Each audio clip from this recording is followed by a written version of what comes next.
Shalom Bapak Ibu Saudara-saudari sekalian. Selamat berjumpa kembali dalam ibadah minggu hari ini. Apa kabarnya untuk kita semua? Semoga kita semua tetap berada dalam keadaan sehat dan juga baik-baik saja. Kita masih ada dalam suasana Paskah, masa sukacita atas kebangkitan Kristus dari kematian. Paskah adalah perayaan kemenangan hidup atas maut, terang atas kegelapan, dan juga harapan atas keputusasaan. Tetapi Paskah bukan hanya soal Yesus bangkit, lalu selesai. Tidak. Paskah adalah awal dari sebuah pengutusan. Sehingga kebangkitan Kristus membawa misi baru bagi para murid. Mereka dipanggil untuk menjadi saksi. Namun sebelum menjadi saksi, ada satu langkah penting yang Yesus tekankan dalam bacaan kita hari ini, yaitu mendengarkan. Melalui Injil Yohanes 14 ayat 23 hingga yang ke-29, Sinode GKJ memberikan kita tema untuk kita merenungkan bersama, yaitu berawal dari mendengarkan. Bapak Ibu Saudara-saudari yang dikasihi Tuhan, coba kita bayangkan sebuah menara pengawas di bandara yang seperti mercusuar itu. Nah, di tempat itulah para petugas memantau dan mengatur lalu lintas udara, mengontrol penerbangan agar tetap dalam posisi aman, serta berkomunikasi dengan pilot untuk memberikan arahan dan informasi, termasuk arah, ketinggian, dan juga waktu. Tapi bayangkan jika seorang pilot memutuskan untuk mematikan radionya, tidak lagi mendengarkan arahan dari menara. Dia tetap terbang, tapi dengan risiko besar, yaitu kehilangan arah, dia bisa bertabrakan, bahkan bisa jatuh. Gambaran ini mirip dengan kehidupan kita, saudara. Saat ketika kita tidak lagi mendengarkan suara Tuhan, kita tetap hidup, kita tetap beraktivitas, tetapi dengan hidup tanpa arah tujuan, tanpa ketenangan, dan juga tanpa jaminan keselamatan yang sejati. Oleh karena itu, bacaan hari ini menjadi pengingat kita, di mana Yesus menyampaikan pengajaran penting kepada murid-muridnya sebelum ia pergi. Yesus tahu mereka akan menghadapi kekacauan.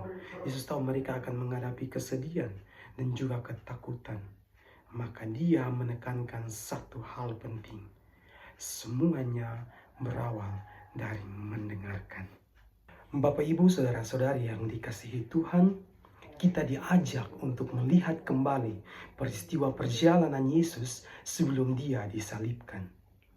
Injil Yohanes 14 merupakan bagian dari pengajaran dan juga penghiburan Yesus dalam perjamuan terakhir sebelum dia disalibkan. Yesus tahu bahwa waktunya bersama para murid hampir selesai.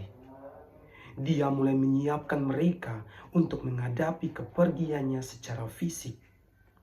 Ini adalah masa yang penuh dengan kecemasan, masa yang penuh dengan ketakutan bagi para murid.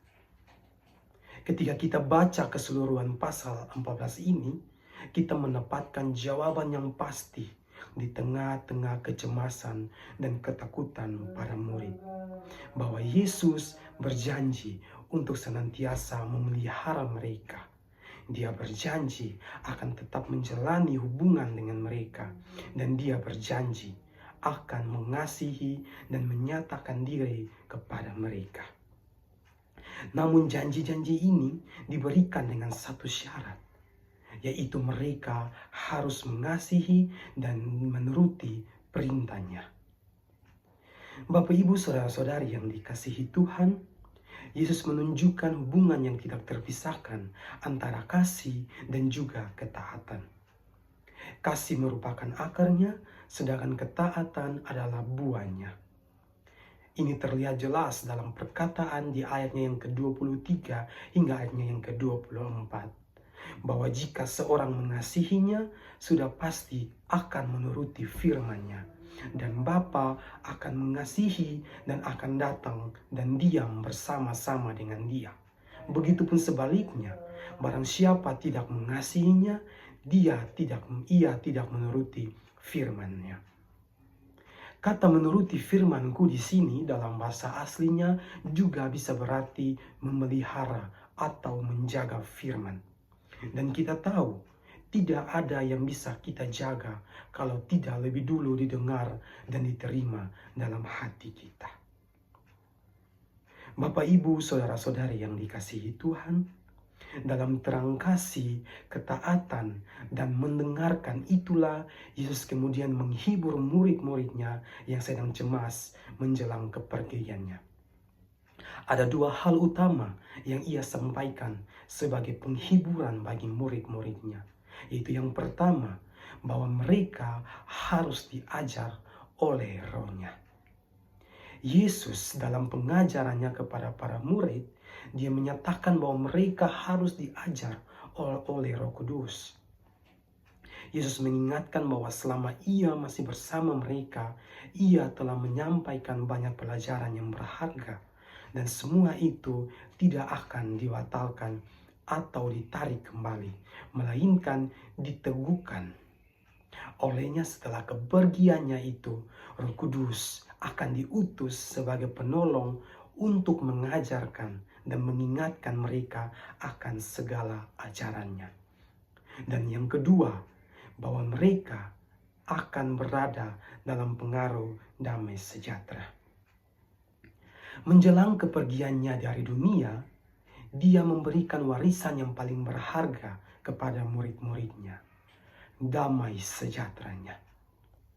Ia tidak meninggalkan harta duniawi, tetapi sesuatu yang jauh lebih mulia. Seperti seorang ayah yang hendak wafat membagikan warisannya kepada anak-anaknya, demikian pula Yesus meninggalkan damai sejahtera sebagai tanda kasih-Nya, agar murid-murid tetap tenang dan terhibur meski Ia tidak lagi hadir secara fisik. Penghiburan itu lebih tegaskannya lagi pada ayatnya yang ke-28 hingga ayatnya yang ke-29. Untuk mereka tidak perlu gelisah atas kepergiannya. Yesus meyakinkan bahwa kepergiannya bukan akhir, karena Ia akan datang kembali. Yesus pergi kepada Bapa, yang berarti Ia akan dimuliakan dan sebagai perantara mereka di surga. Sehingga kepergiannya itu adalah keuntungan, bukan kehilangan. Yesus telah menyampaikan semua ini sebelum agar saatnya terjadi, baik kematiannya, baik kebangkitannya, baik kenaikannya, iman para murid tetap teguh. Bapak, Ibu, saudara-saudari yang dikasihi Tuhan, hidup sebagai murid Kristus tidak pernah dilepaskan dari relasi yang erat dengannya. Relasi itu dibangun bukan hanya lewat pengetahuan, tetapi melalui kesediaan untuk sungguh-sungguh mau mendengarkan. Mendengarkan panggilan Tuhan dengan sungguh-sungguh bukan hanya sekedar melakukan dengan asal-asalan atau dalam bahasa Jawa sing penting ngelakoni. Tidak. Tetapi ketaatan kepada Kristus dimulai dari kesediaan untuk sungguh-sungguh mendengarkan Dia dengan telinga, dengan hati kita, dan dengan hidup kita. Jadi bukan berarti hanya dengan mendengar tanpa melakukan. Di tengah tantangan dan pergumulan zaman ini, kita dipanggil untuk menjadi saksi Injil. Namun panggilan itu tidak dimulai dari aksi yang gegabah atau sekedar semangat sesaat, melainkan dari hati yang mau terbuka dan telinga yang mau peka dengan suara Tuhan. Oleh karena itu, ada dua poin penting yang menjadi dasar bagi kita untuk menjalani panggilan sebagai saksi Kristus dengan penuh kesetiaan dan pendengaran. Yaitu yang poin pertama adalah kasih dan ketaatan adalah dasar relasi dengan Kristus. Sikap mengasihi dan menaati Kristus tidak mungkin lahir tanpa terlebih dahulu mendengarkan Dia. Mendengarkan adalah langkah pertama dalam membangun relasi yang sejati dengan Tuhan. Inilah respon awal yang sejati sebagai saksi Injil. Bukan hanya tahu apa yang Tuhan katakan, tetapi hidup dalam ketaatan dan mau melakukannya sebagai buah dari mendengar dengan kasih. Dan poin yang kedua, yaitu Roh Kudus sebagai penolong yang menuntun dalam kebenaran. Bapak, Ibu, saudara-saudari yang dikasihi Tuhan, sama halnya seperti para murid, Roh Kudus juga diutus sebagai penolong bagi kita semua, agar kita terus mampu mendengarkan kehendak Allah dalam situasi hidup yang nyata. Memang mendengar panggilan Tuhan itu adalah hal yang tidak mudah. Kadang kita harus berbagi hidup dalam situasi kita yang sulit pun, bahkan saat pergumulan pribadi kita pun belum selesai. Kita sering merasa lebih penting menyelesaikan urusan sendiri daripada peduli pada sesama. Tapi justru dalam situasi seperti ini, kita diingatkan kembali akan kasih Allah. Roh Kuduslah yang menguatkan dan memberdayakan kita untuk tetap setia menjalani panggilan itu. Di tengah dunia yang penuh dengan tantangan ini, Roh Kudus menjadi suara yang mengingatkan akan janji Kristus, mengingatkan panggilan kita, dan membimbing kita untuk tetap setia. Oleh karena itu, mendengarkan bimbingan Roh Kudus adalah sumber kekuatan sejati untuk menjalankan misi kita dengan setia di tengah-tengah dunia ini. Kita juga diundang untuk mendengarkan kembali damai sejahtera yang dijanjikan Kristus itu. Damai itu bukan berasal dari keadaan, tetapi dari keyakinan bahwa Tuhan menyertai. Sehingga mendengarkan janji damai-Nya adalah tindakan iman yang memampukan kita untuk bertahan dan terus bersaksi dalam dunia yang gelisah ini. Dengan demikian, saudara, di tengah dunia yang penuh ketidakpastian dan pergumulan ini, kita harus ingat bahwa Yesus tetap datang dengan janji yang pasti. Ia tidak meninggalkan kita berjalan sendiri. Roh Kudus hadir untuk menolong, untuk mengajar, dan untuk menguatkan kita. Karena itu, marilah kita terus belajar untuk sungguh-sungguh mendengarkan Dia. Seperti pilot yang perlu terus terhubung dengan menara pengawas agar dapat terbang dengan aman dan sampai tujuan, demikian pula kita perlu terus terhubung dengan Kristus melalui telinga iman yang terbuka dan hati yang mau mendengarkan. Sebab dari mendengarkan kita belajar untuk mengasihi. Dari mendengarkan kita dimampukan untuk taat. Dan dari mendengarkan kita dikuatkan untuk melangkah.